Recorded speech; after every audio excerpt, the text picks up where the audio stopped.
भारत माता की, भारत माता की।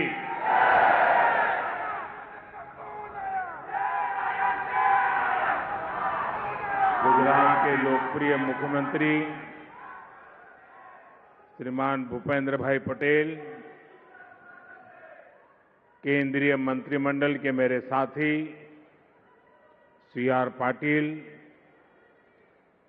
राज्य के उप मुख्यमंत्री भाई हर्ष संघवी, गुजरात भाजपा के अध्यक्ष जगदीश विश्वकर्मा जी, उपस्थित अन्य मंत्रीगण, जनप्रतिनिधिगण और यहां उपस्थित सूरत के मेरे प्यारे भाइयों और बहनों,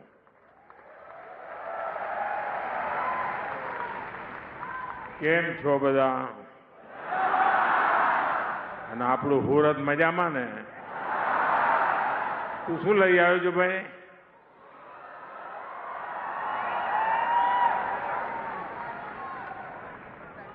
ધન્યવાદ દોસ્ત, સરસ મજાનું ચિત્ર બનાવ્યું છે તે. જરા એસપીજીના લોકો આ ભાઈ કઈ ભેટ આપવા માંગે છે.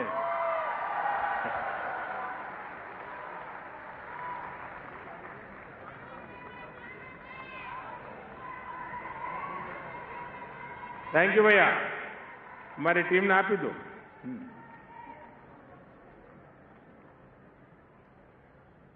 साथियों, मारी बात शुरू करूं એ પહેલા થોડા દિવસ પહેલા જ મારા એક અનન્ય સાથી, જેમની સાથે અમે વર્ષો સુધી કામ કર્યું અને જીવનની અંતિમ પળ સુધી જે સતત કાર્યરત રહ્યા, એવા કનુભાઈ માવાણીની વિદાય આદરપૂર્વક એમને અંજલિ આપું છું. એક સાથી ગુમાવ્યાનો દર્દ સ્વાભાવિક છે, પરંતુ આજે સુરતની ધરતી પર આવ્યો છું ત્યારે એમના પુણ્ય સ્મરણ સાથે મારી વાત આગળ વધારું છું. સાથીઓ, મને ઘણી વાર લાગે છે કે આ સુરત શહેર નથી, સુરત એક સ્પિરિટ છે.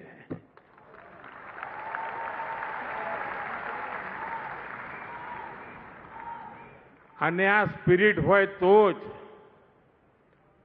પર્યાવરણ દિવસે પ્રત્યેક પરિવારને જોડીને આવા 15,000 પર્યાવરણને સમર્પિત આવા સરસ મજાના પોસ્ટર બનાવીને લોકો લાવ્યા.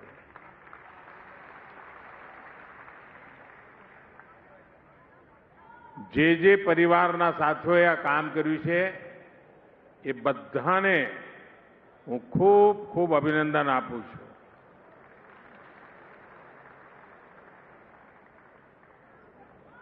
કારણ કે જ્યારે એમણે આ વિચાર કર્યો હશે ને એટલે એમનું મન હવે આ પર્યાવરણની રક્ષા માટે લાગ્યું હશે. અને આપણા કાઠિયાવાડના ઘણા ભાઈઓ અહીં સુરતમાં રહે છે અને ત્યાં એમની ખેતી છે. તો મારો એમને આગ્રહ છે કે પર્યાવરણના એક કામના ભાગરૂપે ખેતર બચાવો એ અભિયાનમાં જોડાઈએ.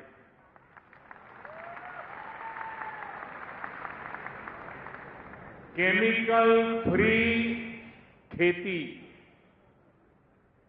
આપણા બાપ દાદા જે પ્રાકૃતિક ખેતી કરતા હતા, અને હું તો સુરતના જે લોકોની જ્યાં જ્યાં ખેતી હોય બધાને મારે હકથી કહેવું છે કે આટલું મારું કામ કરજો.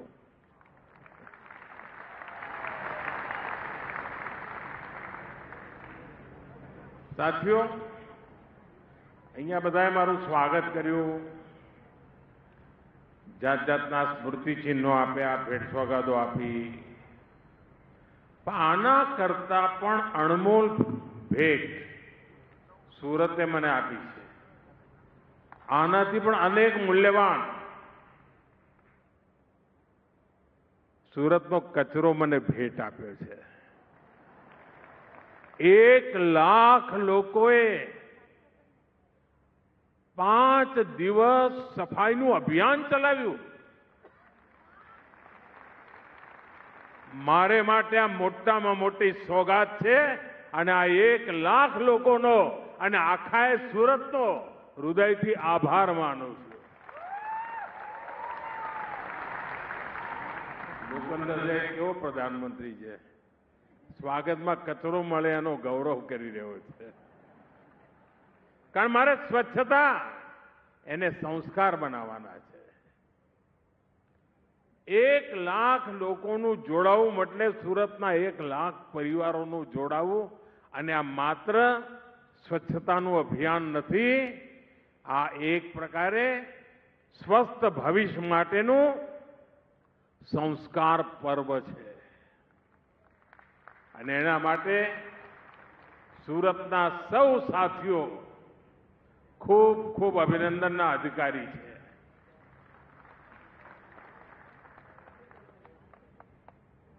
साथियों, स्थानीय निकायों के चुनावों के बाद मैं पहली बार गुजरात आया हूं, सूरत आया हूं. मैं सूरत से पूरे गुजरात के लोगों का वंदन करता हूं, अभिनंदन करता हूं. साथियों, 2.5 दशक से अधिक का समय हो गया है. आप हम सभी को, भाजपा को निरंतर अपना आशीर्वाद दे रहे हैं और समय के साथ ये आशीर्वाद बढ़ता ही जा रहा है.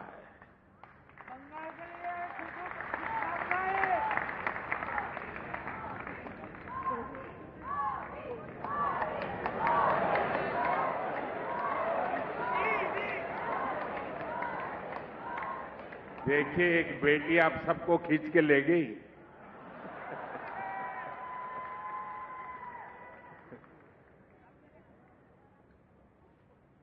हाल ही में जिला परिषद, तहसील परिषद, नगर पालिका और महानगर पालिका के चुनाव हुए. इनमें गुजरात के लोगों ने भाजपा को इतना समर्थन दिया कि पुराने सारे रिकॉर्ड टूट गए.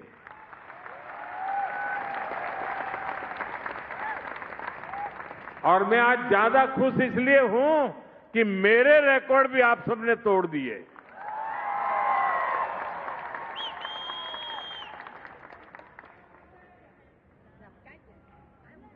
मैं राजनीति में बहुत देर से आया था. शायद 87 में मैं पॉलिटिक्स में आया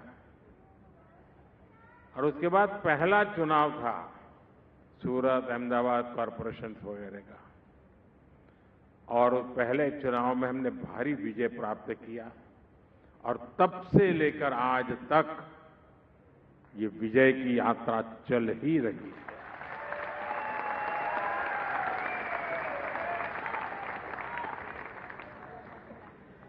दुनिया के लोकतांत्रिक समाज में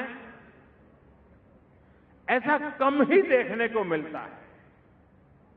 किसी भी दल को इतने लंबे समय तक जनता जनार्दन के आशीर्वाद मिले और सेवा का अवसर मिलना, ये बहुत बड़ी बात है.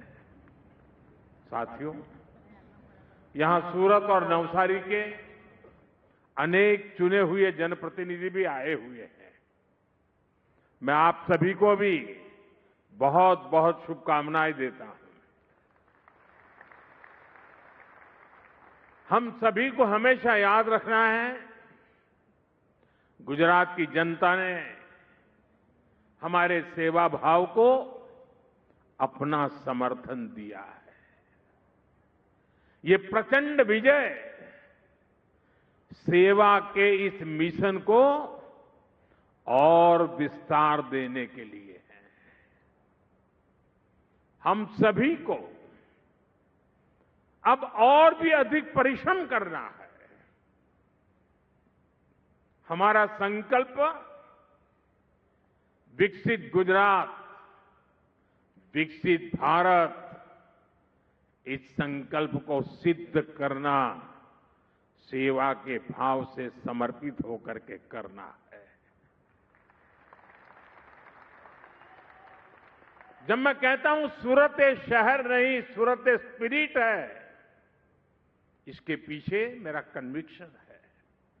आप कल्पना कर सकते पूरे हिंदुस्तान में जो शहर लगातार स्वच्छता के अवार्ड प्राप्त करता हो, स्वाभाविक उसको मन कर जाएगा यार बहुत हो गया, इतने अवार्ड ले लिए, अब क्या करना है। लेकिन सूरत ऐसा नहीं कर रहा है। वो आज भी सफाई के अभियान को प्राथमिकता देता है। तब मैं कहता हूं सूरत शहर नहीं, सूरत एक स्पिरिट है। साथियों, ये जो हमारा संकल्प है विकसित भारत का, विकसित गुजरात का, ये संकल्प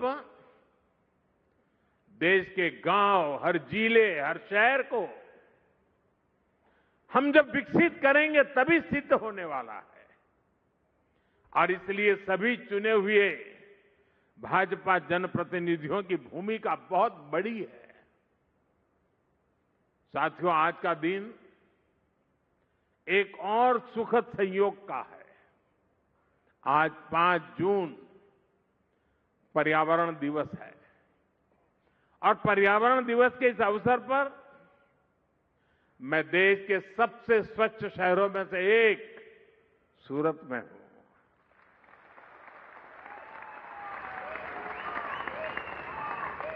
और ये कितना बड़ा गर्व का विषय है कि यही सूरत है जो कभी प्लेग जैसी महामारी से प्रभावित था और आज स्वच्छता के लिए पहचाना जाता रहा है। इसलिए बीते 2.5 दशक से निरंतर प्रयास किए गए हैं। इसमें सूरत के सभी लोग, अधिकारी, कर्मचारी, जनप्रतिनिधि, सबका योगदान। मुझे बताया गया है कि बीते कुछ दिनों में यहां स्वच्छता के लिए विशेष अभियान भी चला है। मैं आप सभी सूरत के वासियों को, आपने त्यार देसी भाषा में सुरतीयों ने, मारा वाला सुरतीयों ने खूब खूब अभिनंदन।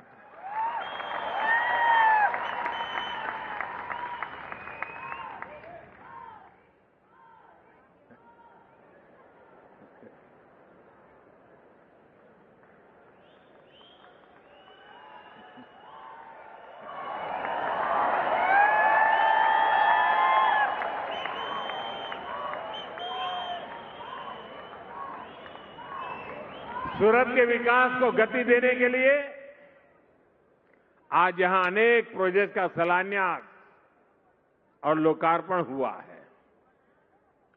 मैं आप सभी को इन प्रोजेक्ट के लिए बहुत बहुत बधाई देता हूं।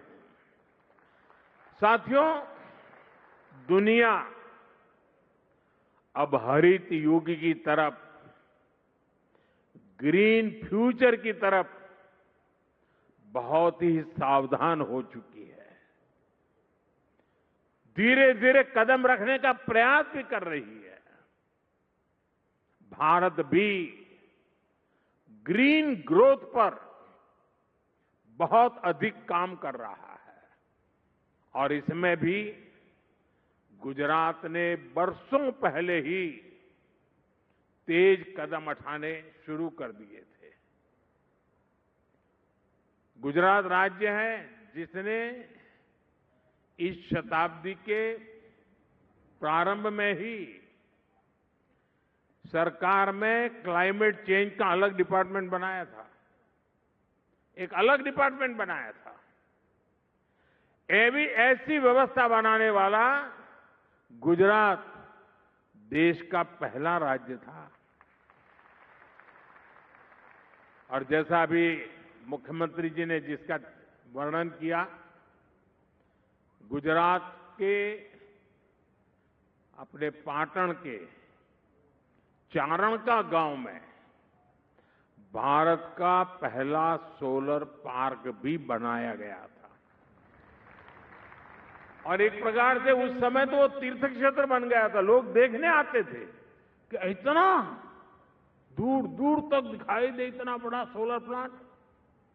साथियों, गुजरात में उस समय आप सभी ने जो किया उसने पूरे देश को प्रेरणा दी है। आज भारत प्रकृति के साथ प्रगति का मंत्र लेकर विकास कर रहा है। इकोनॉमी भी, इकोलॉजी भी। और साथियों, सूरत में तो ये प्रत्यक्ष दिखता है। आजकल सूरत की सर्कुलर वाटर इकोनॉमी की बहुत चर्चा होती है। यहां शहर के वेस्ट वाटर को ट्रीट करके इंडस्ट्री को सप्लाई किया जाता है। इससे गंदे पानी का मैनेजमेंट भी हो जाता है और पानी से कमाई भी होती है। बीते 12 वर्षों से देश में वेस्ट टू वेल्थ का एक बहुत बड़ा जन आंदोलन चला है। ये हमारे शहरों की स्वच्छता और उन्हें ग्रीन और क्लीन बनाने में बहुत काम आ रहा है। साथियों, अब प्रयास ये है कि आने वाले कई दशकों तक सूरत के लिए पीने के पानी की पूरी व्यवस्था हो। इसके लिए तापी बराज प्रोजेक्ट स्वीकृत किया गया है। इसके अलावा वाटर मैनेजमेंट और वाटर ड्रेनेज भी सरकार की बहुत बड़ी प्राथमिकता है। आज भी यहां ऐसे अनेक प्रोजेक्ट का लोकार्पण हुआ है। साथियों, सूरत सिर्फ स्वच्छता और सर्कुलर इकोनॉमी तक ही सीमित नहीं है, बल्कि ग्रीन ग्रोथ के दूसरे माध्यमों का भी अभूतपूर्व गति से विस्तार हो रहा है। अब जैसे इलेक्ट्रिक मोबिलिटी है, सूरत ऐसी व्यवस्था बनाने में जुटा है जहां सड़कों पर चलने वाली सारी बसें इलेक्ट्रिक होगी। साथ ही यहां सूरत मेट्रो का भी विस्तार हो रहा है। ये सारे कदम हरित शहर के रूप में सूरत की पहचान को और सशक्त करेंगे। और हां, आने वाले समय में Hazira industrial area green steel के उत्पादन के लिए भी जाना जाएगा। यानी स्टील के प्रोडक्शन में ग्रीन एनर्जी का इस्तेमाल होगा। साथियों, आज दुनिया अभूतपूर्व चुनौतियों के दौर से गुजर रही है। कुछ समय पहले मैंने कहा था कि ये दशक दुनिया के लिए आपदा का दशक सिद्ध हो रहा है। हमने बीते समय में एक के बाद एक वैश्विक आपदाएं देखी है। पहले बहुत बड़ा कोरोना का संकट आया, फिर जगह जगह युद्ध शुरू हो गए और इतना बड़ा ऊर्जा संकट, इसने पूरी दुनिया को अस्त व्यस्त कर दिया है। दुनिया भर में पेट्रोल की कीमतों में लगातार उतार चढ़ाव हो रहा है। गैस की सप्लाई चेन ध्वस्त हो रही है। लेकिन भाइयों बहनों, मुझे बहुत संतोष है कि 140 करोड़ भारतीयों के साझा प्रयासों से देश ऐसे हर संकट का मजबूती से मुकाबला कर रहा है। इस लड़ाई में आप मेरे साथ है ना? આપણે આ લડાઈ પણ જીતવી છે ને?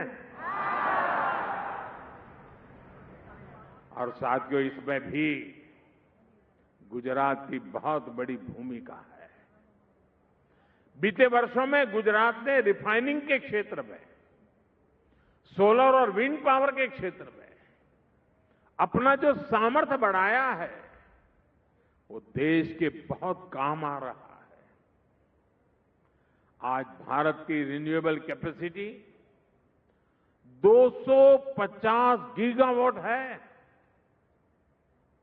हमारे देश में कभी मेगावाट से आगे सोचा ही नहीं जाता था। आज गीगावाट की चर्चा हो रही है और इसमें 50 गीगावाट का योगदान अकेले गुजरात का है। 250 गीगावाट में 50 गीगावाट आप सबकी ताकत है ये।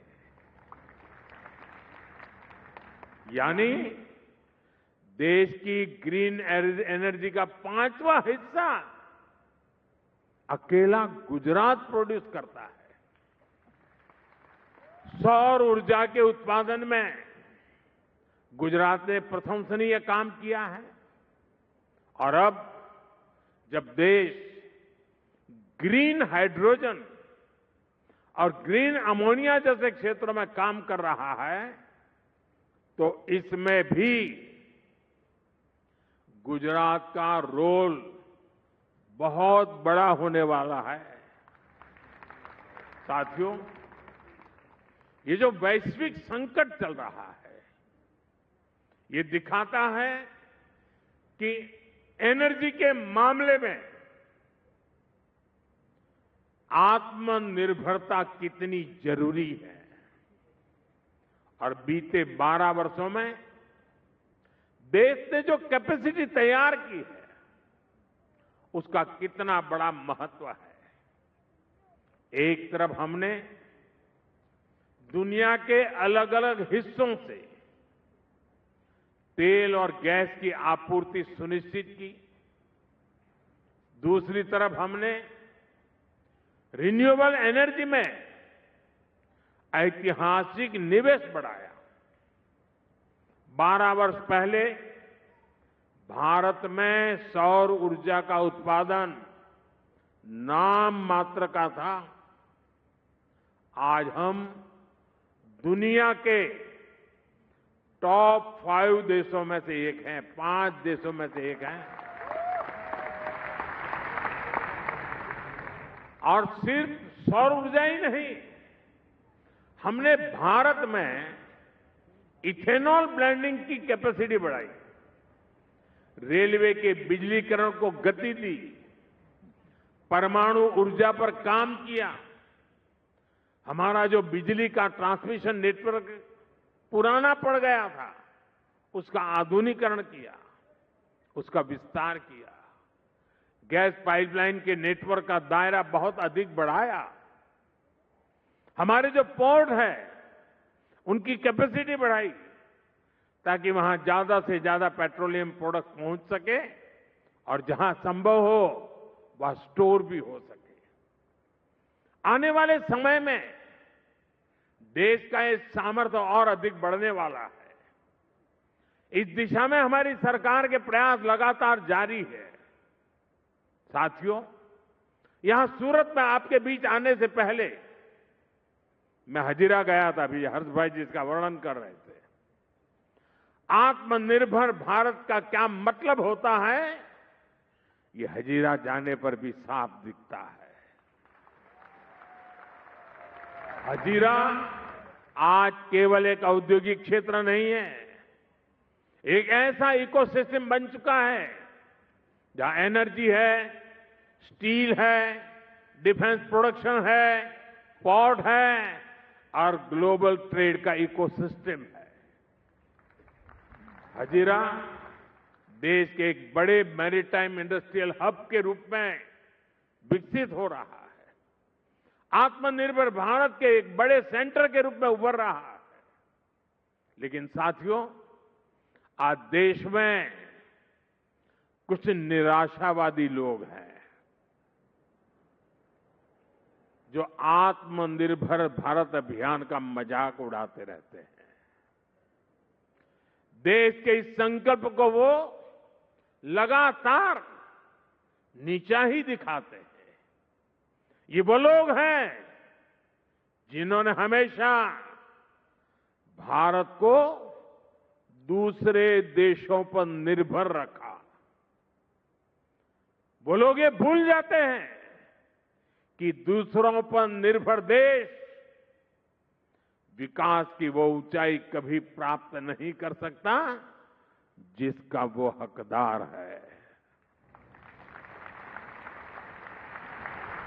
साथियों, आत्मनिर्भर भारत को गति देने के लिए आज देश का कनेक्टिविटी पर बहुत अधिक फोकस है।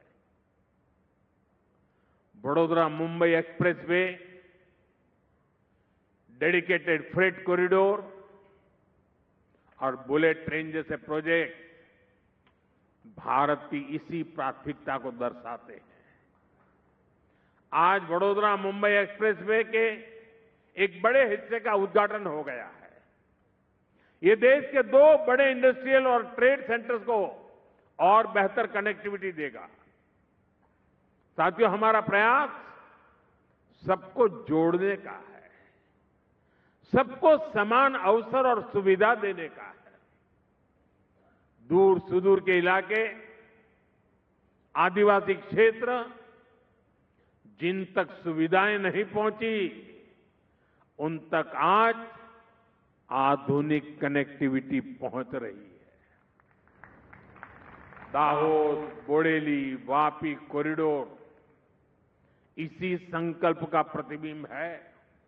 आप सोचिए, नर्मदा और तापी जिलों के आदिवासी क्षेत्रों तक 4 लेन की सुविधा पहुंच रही है।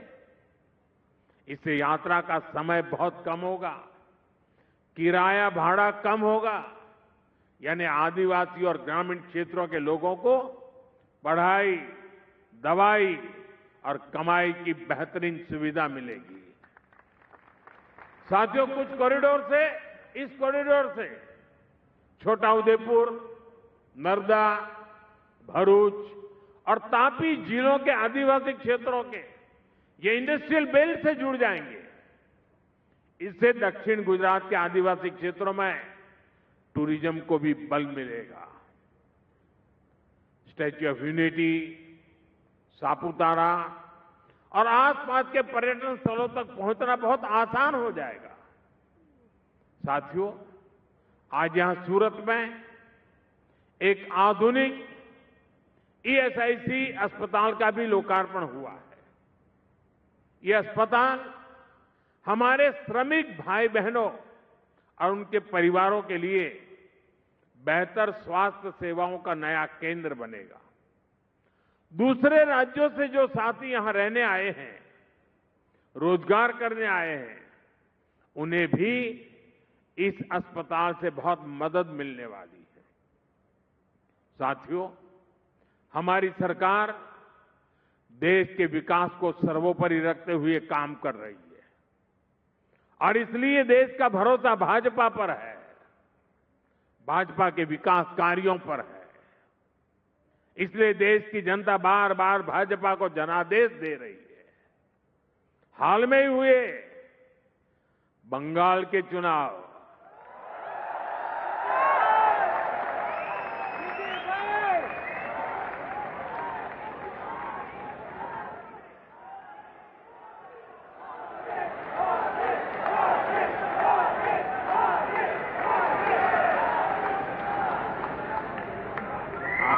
होगा कि मैं बंगाल बोल दिया, एकदम से यहां ऊर्जा आ गई। लेकिन मेरा अनुभव था, मैं पिछले दिनों 5 देशों की यात्रा पर था, वहां भी बंगाल बंगाल चल रहा था। हर कोई बंगाल की चर्चा करता था। चुनाव बंगाल के, असम और पुडुचेरी के चुनाव में भाजपा को, एनडीए को बहुत बड़ा जनादेश मिला है। इसके अलावा जो पंचायतों और कॉरपोरेशन के भी चुनाव देश भर में हो रहे हैं, वहां भी बीजेपी को विजय मिल रही है। साथियों, ऐसे हर चुनाव का एक ही मैसेज है, देश अराजकता, अनिश्चितता और निराशा को पसंद नहीं करता। कांग्रेस बीते 12 वर्षों से अराजकता और अनिश्चितता फैलाकर अपने लिए अवसर खोज रही है, लेकिन देश की जनता उसे बार बार करारा जवाब दे रही है। गुजरात के आप लोगों ने तो कांग्रेस को हाशिए पर धकेल दिया है, लेकिन जहां कांग्रेस की सरकारें हैं वहां भी जनता कांग्रेस के कुशासन से तंग आ गई है। अभी अभी हिमाचल में भी स्थानीय निकाय के चुनाव हुए, कांग्रेस की सरकार है, वहां कांग्रेस बुरी तरह हार गई। हिमाचल की जनता ने कांग्रेस के कुशासन को नकार दिया है। इससे पहले हरियाणा के निकाय चुनाव में कांग्रेस को हार मिली और पंजाब के लोगों ने भी कांग्रेस को स्पष्ट संदेश दे दिया है। संदेश ये है कि कांग्रेस की परजीवी पॉलिटिक्स नहीं चलेगी, कांग्रेस की अराजकता में अवसर ढूंढने की राजनीति नहीं चलेगी। कर्नाटका की जनता में भी कांग्रेस सरकार को लेकर के बहुत आक्रोश है और यही कारण है कि कर्नाटका में भी कांग्रेस को सीएम बदलना पड़ रहा है। साथियों, भारत नकारात्मकता से कहीं आगे निकल चुका है। यह असीमित आशावाद वाला देश है, अद्भुत आकांक्षाओं से लैस देश है। भारत के नागरिक सपनों से भरे हुए हैं, संकल्पों से भरे हुए हैं और संकल्प को सिद्धि में बदलने के लिए प्रतिबद्ध जनता जनार्दन है। और जब देश की जनशक्ति संकल्पित है तो देश का हर लक्ष्य पा सकता है और यही भारत की ताकत है। आइए हम विकसित भारत के निर्माण को मिलकर एक साथ मिलकर के गति दें।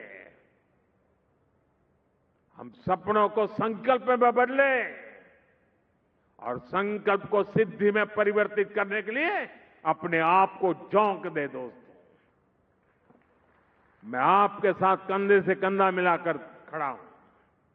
आप 2 कदम चलेंगे, मैं 3 कदम चलने के लिए तैयार हूं।